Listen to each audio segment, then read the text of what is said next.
Hello all and welcome to my pickups video for the London gaming market, which took place on November 7th, 2021. And before we dive into the pickups and little stories from throughout the day, let me just say I had an absolutely amazing, awesome time.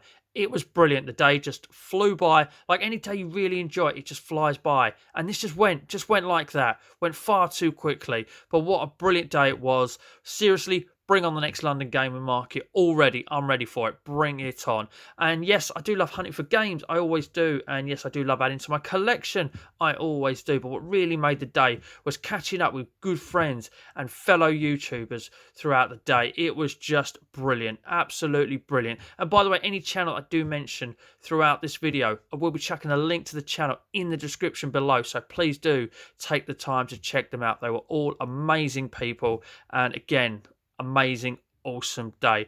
What a day. So let's crack into the day and the pickups that I got throughout it. And it started with me getting there at 11:40. Regular access was 12 o'clock. Only £2 to get in as well, by the way. A bargain regular access. £2. Absolute steal. But yeah, got there 11:40. Regular access was 12 o'clock, and they actually started letting in around about 5:02, and I was quite near the front of the queue, so it wasn't long before I was in there. In fact, I was probably in there a couple of minutes before 12 o'clock, actually. That was really good. Now, my main focuses for the day with regards to purchases was obviously continuing to add to the PAL Xbox 360 full set that I am going for. Just any bargains I can find of stuff that I haven't got. And a couple of games that I do really want but haven't managed to get yet. But the real main focus of the day was to get some Japanese import Xbox 360. Now, last London game market I went to, Japanese/Scottish Allen wasn't there, wasn't able to go, was advertised as not going to be there, but he was advertised at being at this one. So before I met anybody, before I did anything else, I had to make a beeline for Allen's stall, and that's exactly what I did. I was hunting that import 360 stuff straight away. It was probably the only store, my only chance to get some. I was hoping he wouldn't let me down, and he didn't let me down. He had a pile of 360 imports, kind of central to his stall actually, and he just brought the shooters, which is fine by me. Need some shooters, want the exclusive shooters, and I saw this pile of shooters there, and I was like, right, no doubt I will be having some of those, and that's exactly what happened. I had some of them. I must admit, it was the very first stall I went to, and I was very worried about blowing all of my budget very early on, so I kind of picked out the cheapest ones, had a deal with him. It was brilliant. Anyway, let's show you those three import games that I picked up from him. Yes, three I got. The first one is Senko no Ronde Duo, as you'll see marked up at £25 there. I love Japanese artwork. I absolutely love it. I really do. So this isn't actually a traditional shooter, sort of vertical or horizontal traditional shooter. This is actually a one-on-one fighting shooter by the looks of it. If you look there, you've got the energy bars there and that. By all means, you pick your character, jump in a craft, fly off into space and fight somebody else, which is, yeah, something I've never experienced before in a game. So this is going to be really interesting to try. Yeah, only 25 quid as well. So I thought that was a bit of a bargain for a Japanese shooter on the 360. So yeah, I was having that all day long. The next one I picked up, the second cheapest that he had available that day, was Ketsui Kazuna Jigoku Tachi Extra. Hope I haven't butchered that too much. That was priced up at 35. This does look more like your traditional shooter. Looks like a vertical scrolling one. Looks a bit bullet hell. Not entirely sure if it's bullet hell or not, but looks a little bit like that. But yeah, really pleased to have picked up this one as well. And of course, if I'm picking them up, they've got to be complete. So yeah, complete with manual in that one, and obviously complete in manual with that one, both in fantastic condition. So I picked those two up, and I was definitely having those two straight away. And I thought to myself, perhaps come back later and pick up another one, but no, I didn't stop there. I picked up another one before I left, and that one there is, they've done the homework for me there, Shooting Love 200X, and this one was marked up at 55. And this one, as you'll see on there, something about a bonus DVD. Of course, that's in there as well. So we've got the bonus DVD there. Obviously, we've got the game disc there and a nice, crisp, clean manual as well. And that was marked up at 55. But I was umming and ahhing about adding that one in as well, because this lot here come to 115, and that was a large chunk of the budget that I took straight away. So I passed them over to Alan and said, look, can you do us anything on these? And he did say that there wasn't really any movement on them, and the best he could do was take a £5 off, making it £110. And to be honest with you, if any dealer's going to knock any money off, then I'm appreciative of that, because at the end of the day, they don't have to. So I said, okay, if that's all you can do, that's fine. I'm happy with that. I'll give you £110 for those three. And to be honest with you, as my good friend Ross Borhor said to me when I told him that I picked these up later, £110 for 3 Japanese Xbox 360 shooters, that ain't bad, and that's a deal that I was very, very happy with. Now, it was after this, because obviously I've made a beeline for that store, that I started to look for some fellow tubers and friends that I knew would be there. Well, I say started to look for, the instant that I'd finished that deal and paid Alan, put them in my bag and turned around, boom, Alex Nintendo Arcade was right in front of me. Had a good chat with Alex for about 5-10 minutes. Spoke with Alex throughout the day on multiple occasions as well. What a top bloke he is. Honestly, fantastic guy. Really pleasant, really friendly to talk to. Absolutely enjoyed the conversations I had with Alex that day. And no sooner had I met Alex than in that room, because the gaming market was split into 3 rooms and Alan's store was in sort of the 3rd room. No sooner as I'd finished talking to Alex, I turned around. Standing in the middle of the room was Rob Essex Retro Gamer, and he was with his fiancée Jo, the lovely Jo, and the pair of them were just a lovely couple. Honestly, I spoke to them a lot throughout the day. I spent all of the day with them, even up to getting the train home, and all of it was a pleasure. What a fantastic couple they were to talk to. Absolutely brilliant. Really enjoyed their company that day. Thank you, guys. Hopefully we can sort something out in the future and meet up again.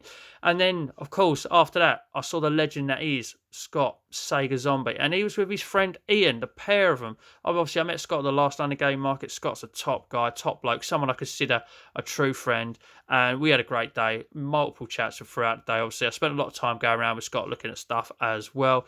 Fantastic day, and it was a real pleasure to meet his friend Ian as well. Very knowledgeable bloke. Subscribe to the channel as well, he told me. Brilliant bloke, absolutely fantastic to talk to Ian all day. An absolute pleasure, mate. Again, I hope our paths cross in the future as well. And then after that, as we were going around, there was other people that we just bumped into. Sinisteve, he was at a stall helping stall out, and I met Steve at the last London Game Market. Again, always a pleasure to talk to Steve. Did actually talk to Steve about these shooters after I picked them up. So, yeah, Steve's a very knowledgeable bloke, and he knew stuff about these as well. He's recommended this one, I do believe, to play pretty much straight away, which I'll get round to that, don't you worry, Steve. Yeah, again, always a pleasure to meet Steve, so fantastic to talk to him again. And then as we were going around, I think this was sort of in the second half of the day, as we were going around with Scott, we bumped into a couple of other YouTubers. Scott spotted Ali of 16 Bits and Bobs. After he'd had a bit of chat with him, Scott very kindly introduced Ali to me as I was standing next to him, because obviously you don't see my face, so there are a few face reveals for a few tubers that day. And let me just say about Ali, he's if you ever watch one of his videos, he is as positive and energetic and just as nice a guy as you would imagine from seeing him through his videos. What a top guy Ali was. It was a pleasure to talk to you, mate. Hope again, obviously, to see you at some point in the future. And then finally, again, as I was going around with Scott, we was at a stall and Scott was sorting out a deal for some Master System games, and up pops alongside him that UK gamer, Martin. And me and Martin had a good chat for a good 15 minutes or so before we both carried on our hunts. And let's just say with Martin, I probably have a lot to talk about with Martin. Obviously loving, not just loving his gaming, but a big football fan like myself. And we were talking about arcades down Southend as well and things like. Honestly, I think me and Martin could sit down with a couple of beers for a good few hours and just talk the night away. Honestly, we have a lot in common there to talk about. And it was a real pleasure to meet you, Martin. So thank you very much for taking the time to talk to us. But anyway, that's everybody I met in one hit actually there. So, but honestly, what a great group of people. Like I said at the beginning of the video, the links are in the descriptions below. Please do check them out and drop them a sub. They are all fantastic people. What seriously amazing day. But anyway, after we picked these up, caught up with a few people, met it, the hunt began. We really began the hunt, and obviously looking for me 360, looking for some bargains and a couple of games that I really wanted. And one of the games that I really wanted that I was able to pick up from a stall, just one random game from one stall, Fear 3. I've got Fear 1 and 2, now I've got Fear 3. Still need Fear files, and as you'll see at the top there, I paid £4 for it. This is a £3 to £4 game, so I'm paying the money for it, but I don't mind when I want the game. Also helping out an independent seller is always a nice thing to do anyway. So yeah, Fear 3 for only £4, and it's nice and complete as well. We've got a nice crisp manual in there, but we've got a download code there as well, which may or may not work. The gamble is always a thing with those. If it works, great. I'm expecting it not to. And rather randomly, we've got a flyer for John Carpenter's The Ward, which was released on DVD on the 16th of May. What year? I don't know, but the flyers definitely work because I've never heard of that. If it's John Carpenter, it's going to be a horror film, I would reckon. So I need to see it. Yeah, it even says, look, from the director of Halloween. So now that's intrigued me as to knowing what that film is and actually wanting to track it down and watch it. So flyer in that has worked. So yeah, Fear 3 for only £4. Okay, next up, I visited Console Passion Stall and I picked up Blades of Time. Now, they had quite a few games that I wanted there, but Console Passion are very good with their pricing. They know their stuff, so their pricing is generally on the mark. But when I saw this Blades of Time for only £10, and this is like a £15 game, I had to nab this. Beautiful artwork, isn't it? We'll just leave it at that. And the good thing about buying from Console Passion, my experience with them have always been positive. Every time I've opened up the game, everything is in there, nice condition. Discs are always scratch free as well, so it doesn't even bother me it's in a packet. Didn't even ask to check it. Can spy the manual through the side there. So we've got Blades of Time for only a tenner when it's a £15 game, and it's in fantastic condition as well. So really pleased with that. Now, a couple of stalls I went to once and then went back to and picked up a second game, which I didn't pick up first time round.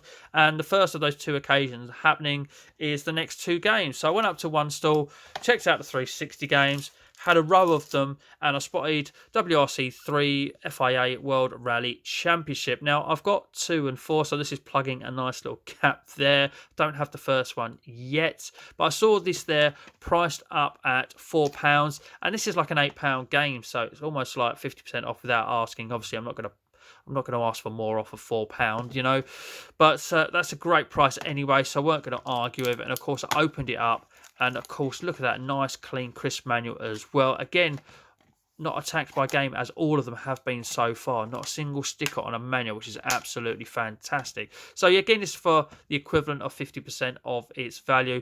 Absolutely well pleased with that. As I say, there was another game there which I should have probably just picked up first time round. But anyway, it was the last knock-ins of the day, literally last knock-ins of the day. You know, Scott was finalising a purchase somewhere, and after he'd done that, I've said to myself, do you know, I really should go back and pick up the game. Again, it's basically marked up at 50% of its value. And that game was from the same store that I picked that up from a lot earlier on in the day. Disney's Epic Mickey 2, The Power of Two. And as I say, I remember even checking the disc and the manual while I was there. You know, at that store, should have just picked it up because he had it marked up at £3. No need to, again, ask for any form of deal on that because this is like a £6 game. So again, it's the equivalent of 50% off. Now, as we will go around a little bit more, come across another stall and bought my first and only non-360 item of the day. I picked up a sealed copy of the Day 1 edition of Grid. It was at this stall which had, I think it was 2 or 3 boxes of new and sealed Xbox One and PS4 games, and the price on it just simply said £4 each or free for a tenner. And obviously I was only interested in the Xbox One stuff, and out of the games that they had, I was only really interested in this because for £4, CX sell this for £6, but it's marked up as no DLC. I know this isn't in the complete edition, but it's the Day 1 edition and it has something a little extra. And being sealed, any DLC that is in there, whatever this car is and that, it's going to work. If it's not on the disc, that is, it's going to work. So because it's brand new and sealed.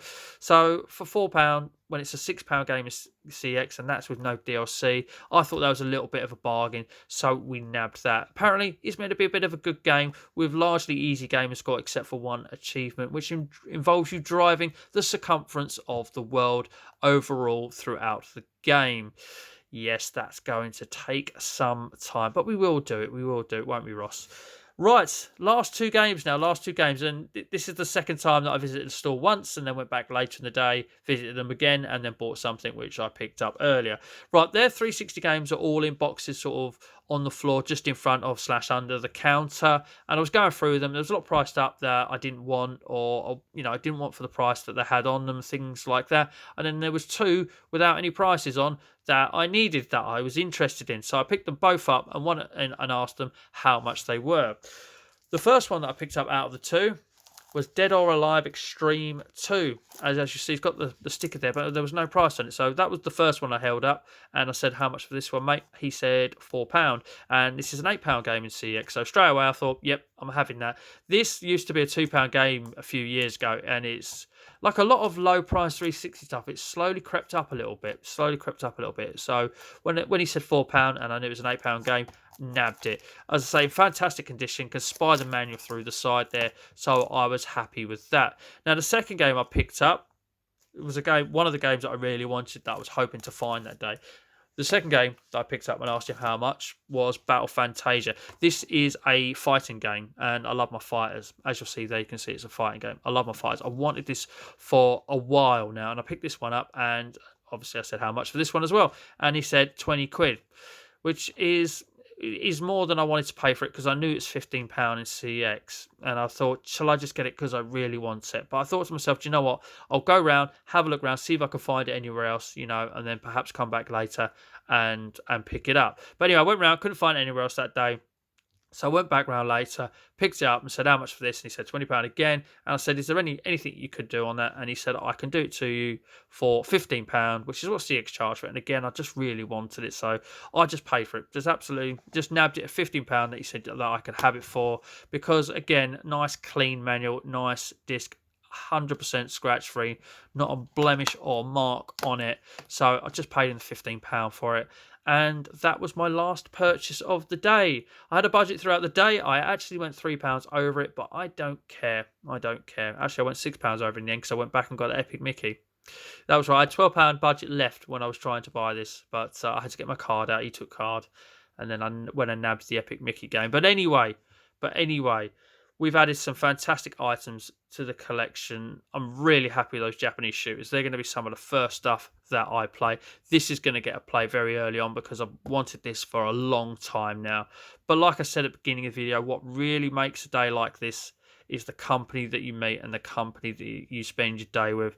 And as I say, I spent most of my day with Scott and his friend Ian, with Essex Retro Rob and Mrs. Essex Retro Joe, and Alex Nintendo Arcade. And honestly, the company was an absolute pleasure. What lovely people they all are. Cannot wait for the next one, and hopefully meet them all again sooner rather than later, because again, what amazing people. Like I said about it, channels in the description below, check them all out. Top people. And a top day. And that is the end of this video. So it does leave me to just thank you very, very much for watching. And as always, please do take care